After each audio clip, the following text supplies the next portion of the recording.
Four ways to force life to happen. There are things that are not moving in your life. It could be your relationship, could be your business, could be just life in general. Things are not moving. There are four ways that you can actually activate and force. You can bring in another push that will make life to happen for you. Number one is to examine, why is my life not happening?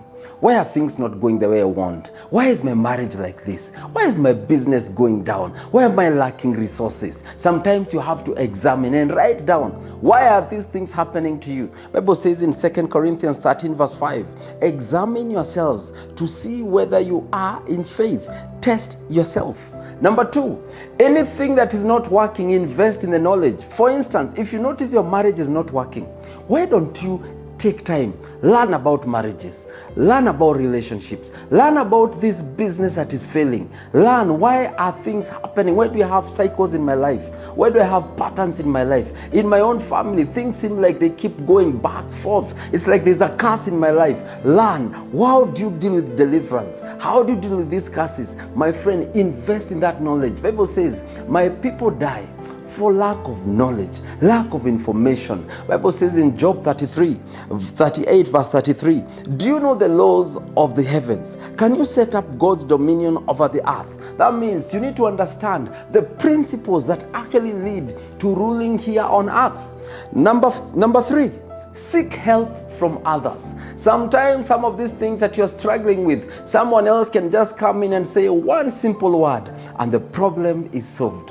One simple help from someone can deflate a mountain. That's why you need to look for people that can be a blessing. Bible says, in a multitude of counselors, there is success.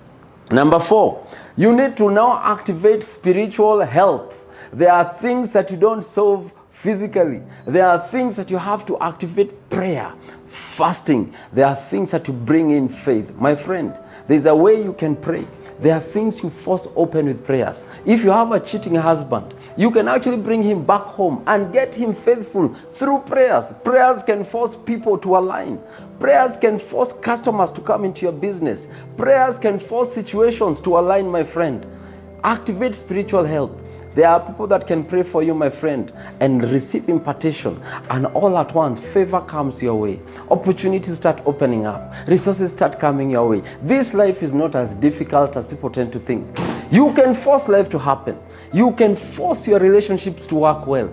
Activate prayer. Activate a spiritual power that will come and change your situation. Don't allow life to be so difficult. Don't just stay there thinking that you're done, that you're ruined. No, my friend. Wake up, be bold like a lion, force it to happen, activate, bring in an extra power from way above there, and you'll be shocked at how things will work in your life. Bible says in Ephesians 6 verse 12, for we do not wrestle against flesh and blood, but against principalities, against powers, against the rulers of darkness of this age, and against spiritual hosts of wickedness in the heavenly places. This life can work for you. Decide today, you're going to first examine yourself. Number two, invest in knowledge. Number three, seek help from others. Destiny helpers can come and change your situation. And number four, you can activate spiritual power, spiritual help, and decide your life will never be the same again. Your tomorrow can be better than your today.